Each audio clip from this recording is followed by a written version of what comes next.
Nous allons procéder à la correction de l'exercice d'application 1 et 2 dans la leçon sur la réciproque du théorème de Pythagore.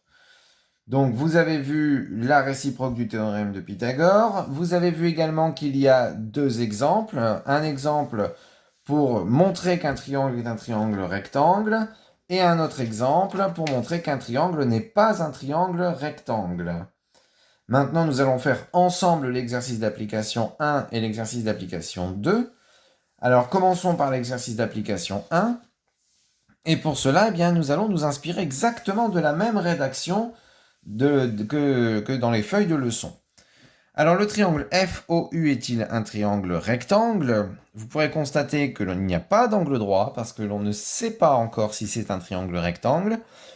Le côté le plus grand est le côté OU. Pour l'instant, on ne peut pas parler d'hypoténuse car on ne sait pas si c'est un triangle rectangle. Donc par conséquent, on va juste écrire que le côté le plus grand est le côté OU. Le plus grand côté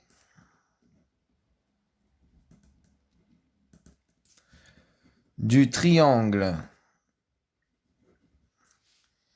FOU est OU.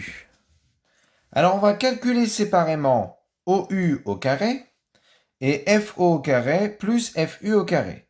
Si les deux côtés sont égaux, alors on pourra en déduire que c'est un triangle rectangle grâce à la réciproque du théorème de Pythagore. Par contre, si les deux côtés ne sont pas égaux, alors la seule chose que l'on pourra en déduire, c'est que le triangle ne sera pas un triangle rectangle. Donc je vais calculer d'une part et d'autre part.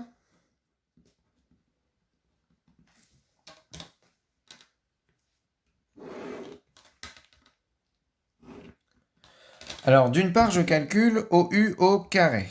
OU au carré est égal à 17 au carré. J'utilise la calculatrice. 17 au carré, 289. D'autre part, je calcule FO au carré plus FU au carré.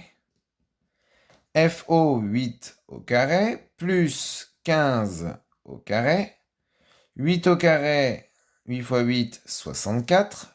15 au carré, alors celui-là, vous n'êtes pas censé forcément le savoir par cœur, mais peut-être certains le connaissent. Cela fait 225. Et si j'ajoute 64 avec 225, nous trouvons 289. Ah, bien ça c'est une bonne nouvelle, car nous avons à gauche 289 et à droite 289.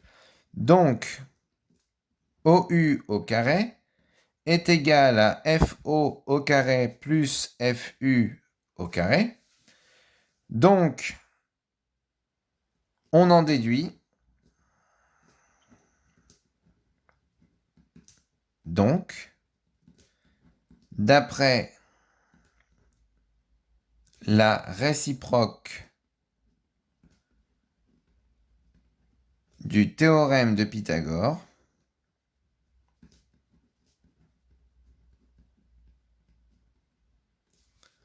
que le triangle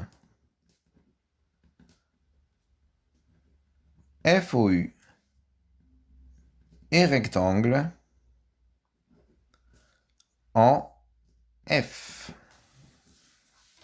Nous pouvons souligner la conclusion. Et voilà pour l'exercice d'application 1. Passons maintenant à l'exercice d'application 2. Donc, bien, c'est le même type d'exercice. D'abord, on repère le plus grand côté. Le plus grand côté ici, c'est AD.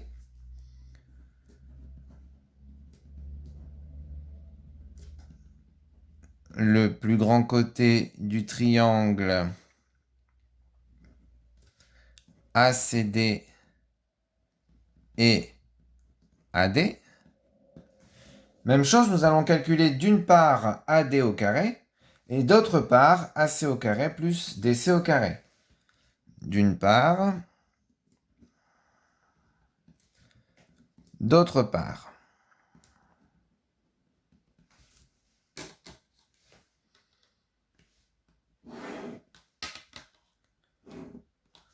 Donc d'une part, AD au carré égale 8 au carré. 8 fois 8, 64. AC au carré plus CD au carré égale donc 6 au carré plus 5,3 au carré égale 6 fois 6, 36 plus 5,3 au carré. Donc là, nous avons besoin de la calculatrice. 28,09. 36 plus 28,09. 64,09.